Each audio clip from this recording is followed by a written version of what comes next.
जय गुरुदेव। परमार्थी प्रश्नोत्तरी गुरु शिष्य संवाद।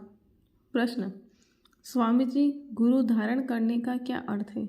उत्तर, गुरु धारण करने का मतलब है कि शब्द को, नाम को यानी आवाज़ को पकड़ना जो ऊपर से आ रही है। इसी आवाज़ को आकाशवाणी, देववाणी, कलमा, आयतें भी कहते हैं। कहते हैं कि खुदा की आयतें उतर रही हैं, आकाशवाणी हो रही है। इसी आवाज़ को पकड़ने के अभ्यास के लिए गुरु धारण किया जाता है। इसी अभ्यास को भजन भी कहते हैं।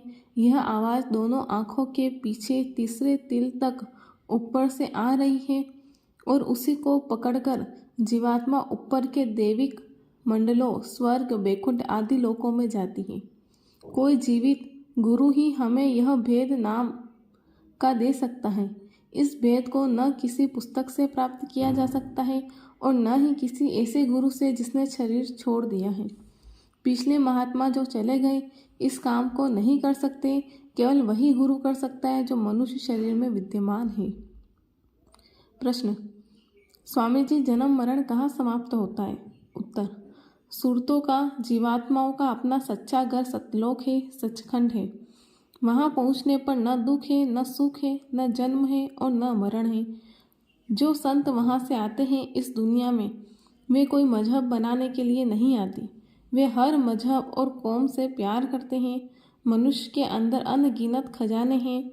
खुद खुदा है, कुल मालिक है। सारे खंड ब्रह्मांड इनके अंदर है।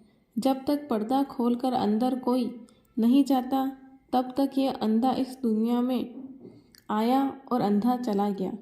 जिस उद्देश्य के लिए अनमोल मनुष्य शरीर मिला था उसे पूरा नहीं किया और इंसान खाली हाथ वापस चला गया। मनुष्य के अंदर असंख्य खंड ब्रह्मांड है।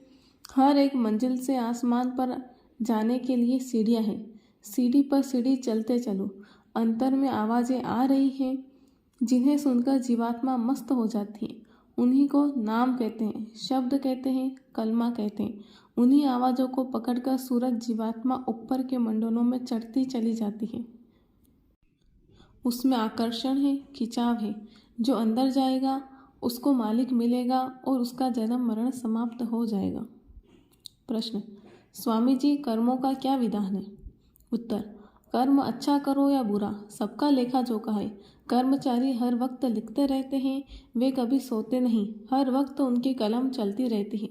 मृत्यु के पश्चात इन्हीं अच्छे बुरे कर्मों के आधार पर फैसला होता है कि जीवात्मा को कहाँ जाना है, फिर किस योनि में जाना है।